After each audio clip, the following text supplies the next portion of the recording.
Saudara, baru-baru ini Perdana Menteri Lee Hsien Loong mengumumkan pakej majulah untuk mereka berusia 50 tahun ke atas demi membantu warga emas menabung untuk persaraan. Golongan warga emas lebih muda khususnya yang berusia 50 hingga awal 60-an tahun yang berpendapatan rendah. Namun demikian, Naib Presiden NTUC Abdul Samad Abdul Wahab menekankan walaupun bantuan pemerintah itu suatu kelebihan, ia tidak harus dianggap sebagai kecukupan. Segmen analisis berita malam ini mengupas persoalan tersebut. Bernilai $7 bilion, pakej majulah terdiri daripada 3 komponen. Ia disasarkan kepada warga Singapura yang bergaji rendah dan sederhana yang lahir pada 1973 dan sebelumnya. Yang paling dialu-alukan adalah bonus Earn and Save kerana berbentuk tokokan tahunan untuk mereka yang kekal bekerja. Pakej majulah dijangka akan memberi manfaat kepada 1.4 juta warga emas.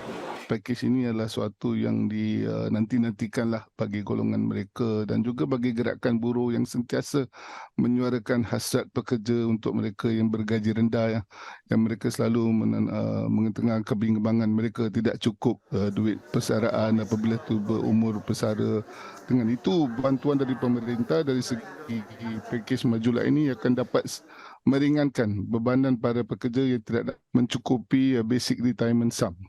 Walaupun jumlah pencarum CPF yang dapat mengetepikan jumlah persaraan asas atau BRS apabila menjejak usia 55 tahun terus meningkat dari tahun ke tahun, terdapat keprihatinan trend ini mungkin tidak mampu berterusan.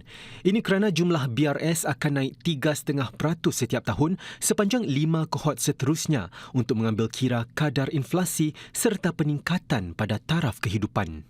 Kita terus meningkatkan usaha kita mencari penambahan dari segi gaji yang pekerjaan lebih baik supaya kita akan dapat pulangan yang lebih dari apa ada. Apa yang pemerintah kasih ini adalah suatu insentif kelebihan. Janganlah anggap dia sebagai suatu kecukupan, tapi anggaplah dia sebagai suatu yang dapat menambahkan apa yang kita dapat tabungkan dalam tabungan CPF kita. Saya rasa tujuan buat pakej majulah ini untuk menggalakkan pekerja dapat terus bekerja. Inilah tujuan utama bonus Earn and Save. Namun bagaimana pula nasib segelintir masyarakat yang tidak menyumbang secara aktif kepada CPF? Ini termasuk juga kaum wanita, khususnya mereka yang berhenti bekerja kerana mengasuh atau menjaga anggota keluarga, serta golongan mereka yang berniaga dari rumah atau HBB. Menurut data lembaga CPF, jumlah wanita lanjut usia yang menerima bantuan skim Ihsan Senja lazimnya lebih tinggi berbanding kaum lelaki. Pertama adalah untuk menggalakkan mereka, terutamanya kaum wanita yang sudah lama berhenti kerja kembali kepada gelombang pekerjaan untuk mendapatkan bantuan dari pemerintah. Tapi yang penting di sini untuk membuat seorang wanita itu atau siapa yang telah lama berhenti kerja nak kembali pada gelombang pekerjaan, kita harus ada majikan yang lebih terbuka. Majikan yang lebih, orang kata, nak membantu supportive dengan apa-apa yang mereka seperti flexible work arrangement dan sebagainya. Jelas, selain inisiatif pemerintah, pihak majikan juga boleh meningkatkan usaha agar lebih ramai warga mempunyai tabungan persaraan yang mencukupi. Oleh itu, Encik Abdul Samad menyeru masyarakat agar membuat persiapan individu dari awal lagi.